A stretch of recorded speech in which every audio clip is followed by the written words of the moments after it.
अस्सलाम वालेकुम, क्या हाल चाल है आप सबका। I hope everybody is doing good. Welcome back to my YouTube channel, welcome back to another new vlog. तो आज का व्लॉग मैं स्टार्ट कर रही हूँ शाम की चाय से। मैं दोपहर को खाना नहीं खाती, मुझे ज़्यादा भूख नहीं लगती, तो फिर मैं शाम को चाय के साथ कुछ ना कुछ ज़रूर ले लेती हूँ। कुछ मैंने नाश्ता सुबह 10-11 बजे का किया होता है और उसके बाद मैं कुछ भी नहीं खाती पीती। फिर काफ़ी ज़्यादा गैप आ जाता है, तो फिर शाम को काफ़ी भूख लगी होती है जब मैं सो के उठती हूँ। तो फिर मैं चाय के साथ सैंडविच बना लिया था और साथ साथ मैं अपना सीरियल एंजॉय करने लगी थी। सारे दिन में एक यही मुझे मी टाइम मिलता है। इसके बाद मैं आपके साथ शेयर करने जा रही हूँ एक कहवा फॉर वेट लॉस। अच्छा, अगर मेरे वेट की बात की जाए तो मेरा वेट फ्लक्चुएट करता रहता है। कभी मैं 2 kgs गेन कर लेती हूँ, कभी मैं 2 kgs लूज़ कर लेती हूँ खुद ब खुद। मुझे कहवा पीना बहुत अच्छा लगता है, स्पेशली वो कहवे जो वेट लॉस के लिए होते हैं। इसके अलावा नॉर्मल भी कोई कहवा होगा तो मैं बहुत शौक़ से पी लेती हूँ। मैंने ये कहवा मरियम परवेज़ के चैनल पे देखा था, आप भी उनके चैनल पे जाकर ये कहवा और इसकी रेसिपी देख सकते हैं। जब मैंने ये कहवा देखा सो आई थॉट कि मुझे भी स्टार्ट कर लेना चाहिए। असल बात ये है कि मेरे फेस पे आजकल फ़ैट बहुत ज़्यादा आया हुआ है, मेरे चीज़ जो हैं वो बहुत ज़्यादा चबी लगते हैं।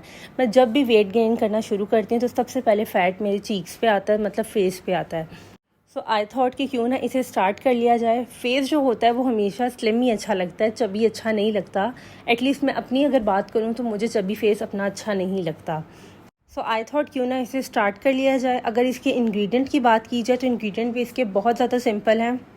अच्छा, अब बात कर लेते हैं कि इस कहवे से क्या असर हो रहा है और क्या नहीं हो रहा। सबसे पहली बात कि मैं आपको अपना वेट ज़रूर दिखाती, लेकिन मेरी जो वेट मशीन है, मैंने अपने पास एक वेट मशीन ज़रूर रखी होती है। कोई 3 to 4 ईयर्स हो गए हैं और अब वो वेट मशीन ख़राब हो गई है, वरना मैं आपको अपना बिफ़ोर और आफ्टर भी दिखाती। इसलिए मुझे अभी अपना करंट वेट नहीं पता। जो लास्ट टाइम मैंने अपना वेट किया था वो था 64 kgs। अब जब से मैंने कहवा पीना शुरू किया है मुझे भूख बहुत कम लगती है। वैसे भी मुझे दोपहर को भूख नहीं लगती थी, लेकिन अब मुझे भूख कम लग रही है। मेरी एपिटाइट जो है वो बहुत ज़्यादा कंट्रोल हो गई है। अब मोस्टली इस तरह भी होता है कि मुझे रात के खाना खाने को भी दिल नहीं करता, लेकिन मुझे खाना पड़ता है। And I can clearly see the difference कि मैंने जब से शुरू किया, आई थिंक मुझे 5 to 6 डेज़ हो गए हैं। सबसे पहले मेरी एपिटाइट जो है वो बहुत ज़्यादा कंट्रोल हो गई है। And the next thing is कि मुझे अपने फेस में भी अच्छा खासा फ़र्क नज़र आ रहा है। And if you want to lose some weight तो आप मरियम परवेज़ के चैनल पे जाएं और उनका रीसेंट जो कहवा उन्होंने अपलोड किया है वो ज़रूर देखें। खैर, यहाँ ज़ैनब स्कूल से आ गई थी और ज़ैनब स्कूल से आती है तो उसका दिल करता है कि उसे पराठा दिया जाए माशाल्लाह। तो फिर मैं उसको वही देती हूँ, लेकिन रोज़ाना पराठा भी नहीं देती, कभी मैं उसे रोटी भी ज़रूर देती हूँ। और दाल और पराठा ज़ैनब का मोस्ट फेवरेट मील है। और यही रीज़न है कि ज़ैनब स्कूल में लंच खुश होकर नहीं करती, उसे फ़्रेश चीज़ अच्छी लगती है। तो माशाल्लाह फिर वो घर आके पेट भर के खाना खाती है। और ये व्लॉग जो आप देख रहे हैं ये है संडे का। संडे को मैं टाइम निकाल कर गई थी अपनी बहनों के साथ सैलून पे, क्योंकि मुझे जाना था। काफ़ी टाइम हो गया था मैं नहीं जा रही थी, कुछ सर्विसेज लेनी थी मुझे। मेरी वाटर बॉटल हमेशा मेरे साथ जाती है और ये मेरी बेस्ट फ्रेंड है। मुझे मिनरल वाटर या कहीं का पानी पीना अच्छा नहीं लगता, इसलिए मैं हमेशा अपनी वाटर बॉटल साथ लेकर जाती हूँ जहाँ भी जाऊँ। अच्छा, ज़रूरी नहीं है कि हमने कहीं जाना हो तो ही हम सैलून जाया करें। ये एक सेल्फ़ केयर होती है जो हम सबको करनी चाहिए। अपने आप को ज़रा इम्पोर्टेंस देनी चाहिए। घर के कामों में हम औरतें इतनी ज़्यादा मगन हो जाती हैं कि हमें अपनी बिल्कुल परवाह नहीं रहती। मैं काफ़ी दिनों से सोच रही थी कि मैं जाऊँगी और फाइनली मैंने अपने लिए टाइम निकाल लिया था। मैंने ज़ैनब को सबसे पहले ट्यूशन छोड़ना था और उसे छोड़ने के बाद मैंने जाना था सैलून पे। यहाँ पे मैं सैलून पहुँच गई थी सारी सर्विसेज लेने के बाद। एंड पे मैं करवाने लगी थी pedicure and I swear it actually felt like a therapy to me. Self care बहुत ज़्यादा ज़रूरी है, हमें करनी भी चाहिए।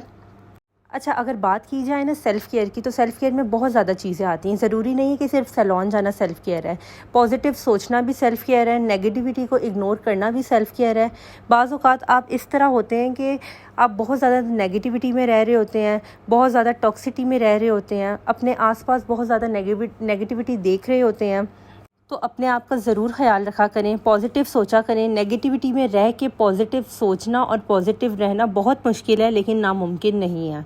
ठीक है, इसके अलावा बाकी रह गई बात कामों की, तो काम तो सारी ज़िंदगी ख़त्म नहीं होने। ना घर के काम ख़त्म होने हैं, ना बच्चों के काम ख़त्म होने, और ना किचन के काम ख़त्म होने। इसलिए अपने लिए ज़रूर टाइम निकाला करें, कुछ ना कुछ प्रोडक्टिव ज़रूर किया करें।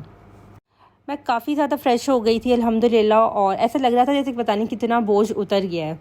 खैर, सैलून से फ़ारिग होने के बाद हम लोग आए थे कुछ खाने पीने, और हम लोग कहाँ आए थे, हम लोग गए थे पिकोलो पापास।